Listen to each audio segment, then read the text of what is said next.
करीब 2 लाख भारतीयों ने देश वापस लौटने के लिए सरकार से संपर्क साधा है, जिनके वापस लाने का प्लान सरकार ने तैयार कर लिया है। न्यूज़ 18 को मिली जानकारी के मुताबिक पहले चरण में 7 मई से 13 मई के बीच 64 उड़ानों के जरिए करीब 15,000 भारतीयों को विदेश से वापस लाया जाएगा, जिनमें ज्यादातर उड़ानें Saudi Arab, Kuwait, Qatar, Bahrain और ओमान जैसे खाड़ी देशों से लोगों को वापस लाएंगे। साथ ही America, Britain, Singapore, Philippines, Malaysia और बांग्लादेश से भी भारतीय नागरिकों को वापस लाने के लिए विमान भेजे जाएंगे। सरकार की ओर से यह भी साफ किया गया कि विदेश से लौटने वाले लोगों को ही यात्रा का खर्च उठाना होगा और उनको क्वारंटीन समेत सभी दिशा निर्देशों का पालन करना होगा। वहीं यूएई यानी संयुक्त अरब अमीरात और मालदीव में फंसे भारतीयों को वापस लाने के लिए नौसेना के जहाज भी रवाना कर दिए गए। आई फॉर इंडिया अभियान में 50 करोड़ रुपए से ज्यादा की रकम जुटाई गई।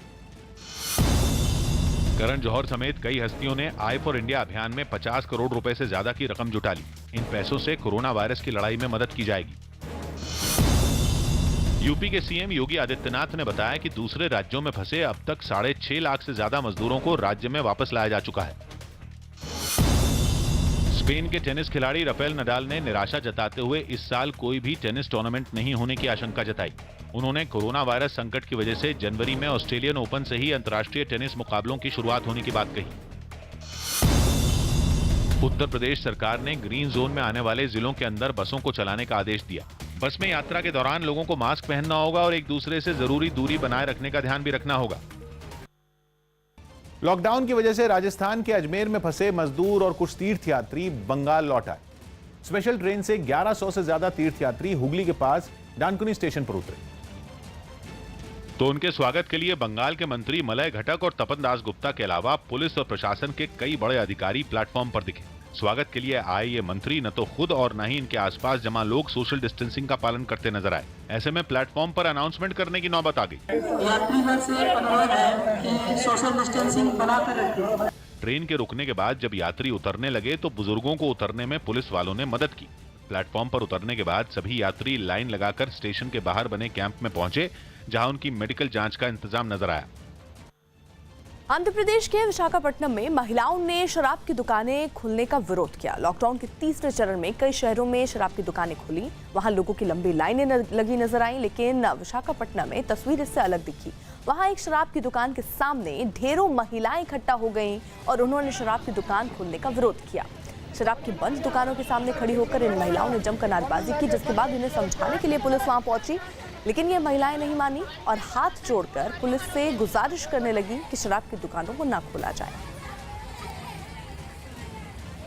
राजस्थान में लगातार दूसरे दिन शराब की दुकानों पर खरीदारों की भीड़ टूट पड़ी। एक दिन पहले वहां कई शहरों में सोशल डिस्टेंसिंग टूटने के बाद शराब की दुकानें बंद करा दी गई और लोगों को एक दूसरे से दूर रहकर लाइन में खड़े होने की चेतावनी देने के बाद दुकानें फिर से खुली तो भीड़ को काबू में रखने के लिए कुछ दुकानों के बाहर बल्लियों से बैरिकेडिंग कर दी गई।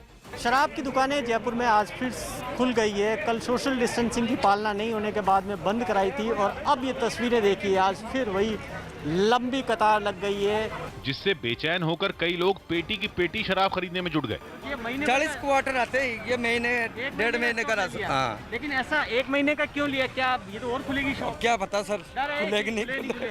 वहीं कुछ लोग इस बात से परेशान हो गए कि कहीं उनकी बारी आने तक शराब का स्टॉक ही खत्म न हो जाए। बिल्कुल सही नहीं है, सबको मिला चाहिए, कम देनी चाहिए। सर, राशन के हिसाब से आधार कार्ड लागू कर देना चाहिए सर। राशन कार्ड से एक बोतल ही देनी चाहिए। और इसी चिंता में एक बार फिर लोगों ने सोशल डिस्टेंसिंग की अनदेखी भी शुरू कर दी।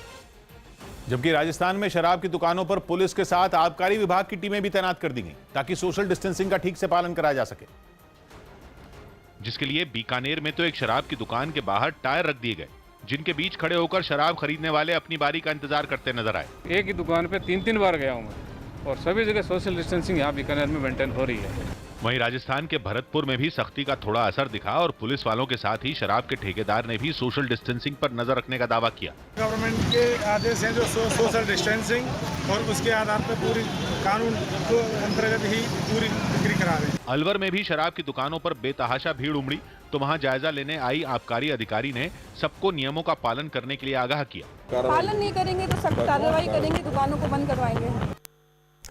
यूपी में योगी सरकार ने उत्तर प्रदेश आयुष विभाग की तरफ से बनाए गए आयुष कवच नाम के एक ऐप को लॉन्च किया। यूपी के सीएम योगी आदित्यनाथ ने दावा किया कि इस ऐप की मदद से उन जानकारी को सरल भाषा में लोगों तक पहुंचाया जाएगा जो शरीर की प्रतिरोधक क्षमता बढ़ाने में मदद साबित होगी। सीएम योगी ने दावा किया कि कोरोना से जंग में आयुष कवच ऐप से मदद मिलेगी। बधाई देता हूं। मुझे विश्वास है कि आयुष कवच मोबाइल ऐप या भारत की योग और आयुर्वेद की प्राचीन विधा को शरीर की प्रतिरोधक क्षमता को विकसित करने की दृष्टि से नित्य नए प्रयोग को और नित्य नई चीज़ों को हम इस आयुष कवच के माध्यम से जनसाधारण को उपलब्ध कराने में